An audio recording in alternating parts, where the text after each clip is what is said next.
তাত্তাকুন, যেন তুমি হতে পারো মুত্তাকি।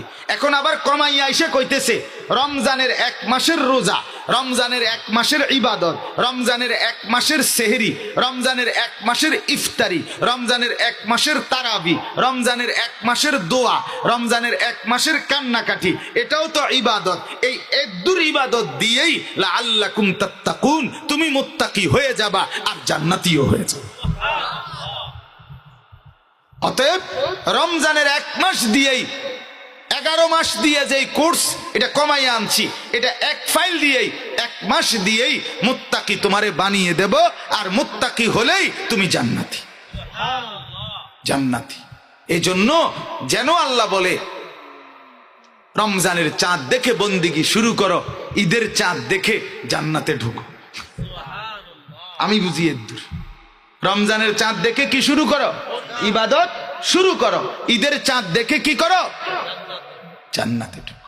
অতএব বাপ আমার কথা দূরে, প্রত্যেকের আল্লাহ যদি একজনকে বিবেক দেয়, তাহলে অনুরোধ রমজানটাকে, বছরের এই একটাই মাস, এটাকে আপনি আল্লাহর ওয়াস্তে যদি আল্লাহ মানেন, আখিরাত মানেন, পরকাল মানেন, তাহলে দয়া করে রমজান মাসটায় দুনিয়াবি ব্যস্ততা কমান, দুনিয়াবি উপার্জনের নেশা, দুনিয়ার ব্যস্ততা কমান, গুনাহ একদম ছেড়ে দেন বাপ, একদম গুনাহ ছেড়ে দেন, একদম গুনাহ ছেড়ে দেন। আল্লাহ কোরআনে বলছে, ওই মাত্র যেটা তর্জমা বলছি, যে মুত্তাকিকে যখন জান্নাতের সামনে ফেরেশতারা আনবে, তো জান্নাতের কয়টা দরজা খুলবে? সবগুলো দরজা খুলবে। ওয়াফুতিহাত আবওয়াবুহা। ঠিক নবীজিও বলছে, নবীজিও এই হাদিস বলছে, রমজান মাস যখন আসে তো সবগুলো জান্নাতের দরজা খুলে যায়।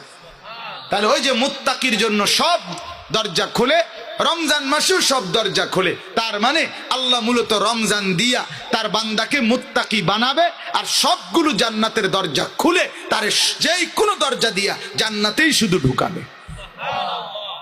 অতএব দয়া করে কদর করেন, কদর করেন, কদর করেন আল্লাহর ওয়াস্তে, আল্লাহর ওয়াস্তে রমজানকে কদর করেন, গুনাহ বন্ধ করে দেয়।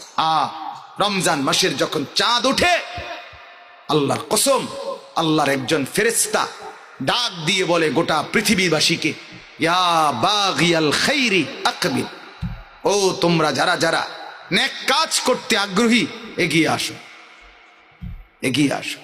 ইয়া বাগিয়া শাররি আকসির আদবির, তোমরা যারা যারা গুনাহ করতে আগ্রহী, আল্লাহর নাফরমানি, তোমরা পিছে হটো, তোমরা থেমে যাও, তোমরা পিছে